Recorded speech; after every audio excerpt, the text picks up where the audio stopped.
Now that we have a rotating array of trusses and stringers that's working very nicely, we're going to add some additional geometry that will be very helpful when you bake this into Rhino to create other components like walls, beams, columns, and a roof cladding system perhaps.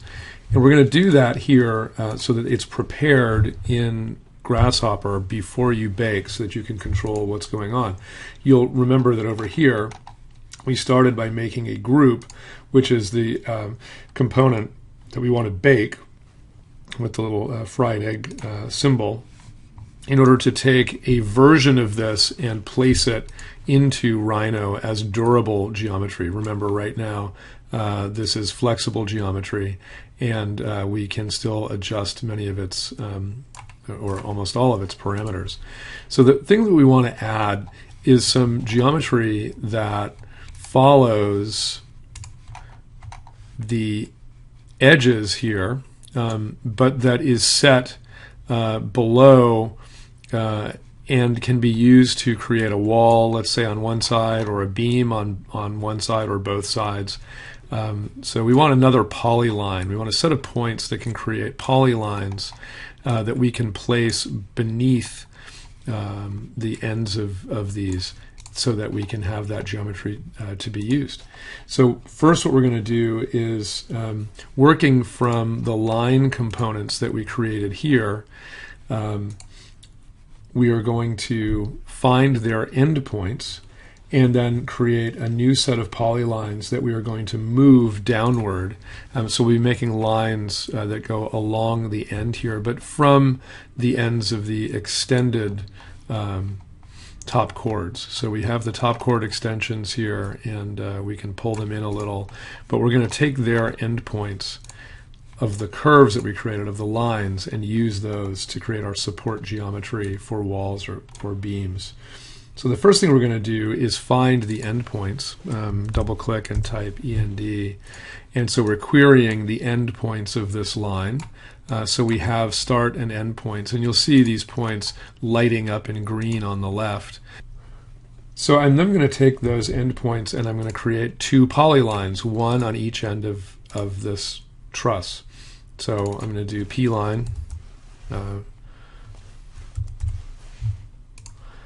I'm going to do that twice because I want to have two separate polylines.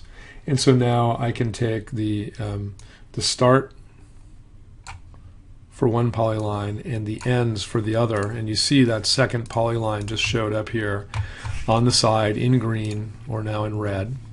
It's right up aligned with the end of each truss. See it there in green.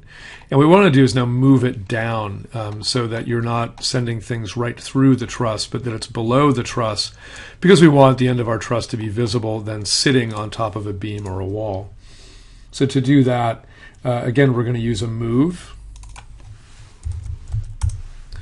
and the geometry that we're going to move will be these polylines, holding down shift. But we need to give it a translation vector, and so for that we need a vector. We want to go in the Z direction, so I could start with Z vector, a unit vector, and I want to again reverse that because I want it to go down, and I want to give it a distance to go down, and for that I'm going to use again the diameter of the stringer, which is, it needs to at least sit below the stringer. So I'm going to bring that up to start to give some dimension to this. But then I want to double that because that's a radius. I think I want to go a little further down than that. So or I could put any number of different dimensions in here. So I'm going to copy a panel component, and I could make this 2, or I could make it 1.5. And remember, you could adjust this. Don't hit return. You could also put a slider here if you wanted to, but I think this can be controlled pretty well. And then we want a multiplication component from the Maths tab, so that we are going to take this Z vector and we're going to multiply it by, in this case, 1.5. and then that will become the distance to move this down. So now I have two pieces of geometry visible here. If we look at the end, you can see there is the polyline that's up above in green now, and the moved line that's down below. And I could take both of these actually and just decide which one to use to create some geometry that flows along the bottom here. If I wanted this bottom polyline to be exactly underneath the end of the truss, I could change this to 1, so 1 times the radius, and it will sit right up close underneath there. So that's useful geometry. It's what comes out of this move, and we'll call it support geometry, and we'll want to bake that into our definition.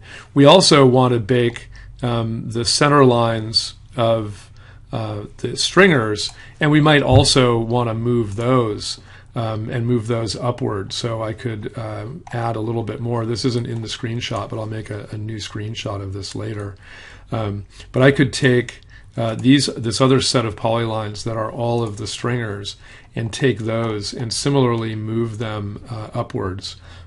So I'll take these components and I'll copy and paste them, and I'll get rid of their inputs. I'll disconnect all there, and I don't need to disconnect here because I can take these polylines and feed them in as my geometry, and feed in, keep the slider fed in to this, so that instead of reversing now, I'm going to delete the reverse because I want these to go up instead of down. And now I can group these together as well. And what we'll have, if I increase the number on this, maybe to 2, is you'll see a series of curves now floating above each stringer that we can use to loft a new surface, like the cladding, glazing, or something onto this. And maybe I want this not to be 2, but 1.5. Right. So I've got some of what will be piped geometry. I've got some curve geometry that's going to be very helpful, both for a roof system and for a system of beams or walls or columns. I've got these curves that I can subdivide. I could even take out some endpoints if I wanted to, if it seemed that having points on these lines would be useful. I could start to do that. I'm just going to bring the curves right now just to keep things simple.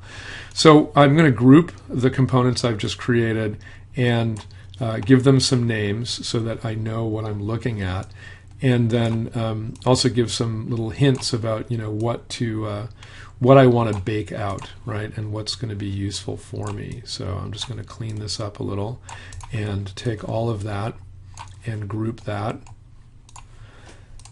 And I'm going to take all of this and I'm going to group this as well as a separate group. And I'm going to apply some names to these.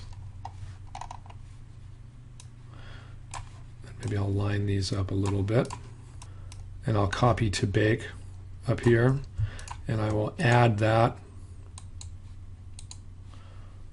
to the group so I know that this is to bake.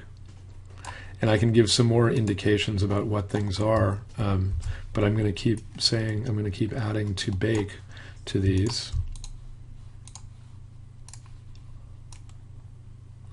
So that I know that these are the groups that I want to bake. The bottom one will be a group of all of the poly surfaces that constitute the truss system, including the stringers. The top will be a series of polylines that I can use to create roof structure and supporting structure, and these are not grouped, and you might decide you want to group some of these or all of them. So that's how we're going to go. I actually think I do want to add a group here and take this geometry of all of the top stringers so that those will come in as a group, not as separate lines.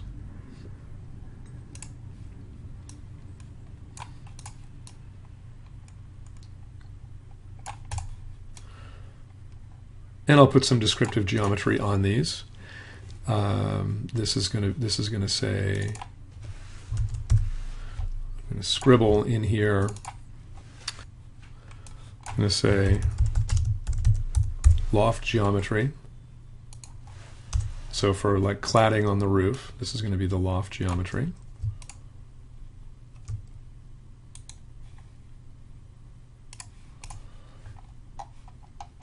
And I'm going to call this one, I'll copy this up, and this is going to be called support geometry. And I'll also add that to the group.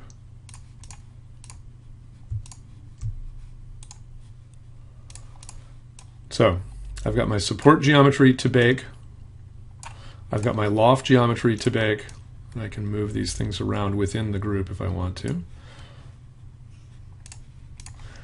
And I could give a name to what this is too. These are all of my pipes to bake.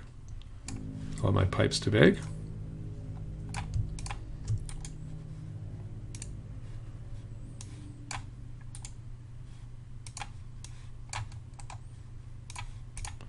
And there we have it. We will save this with a unique name. And so I will save as Parametric Truss 2015 catenary complete to bake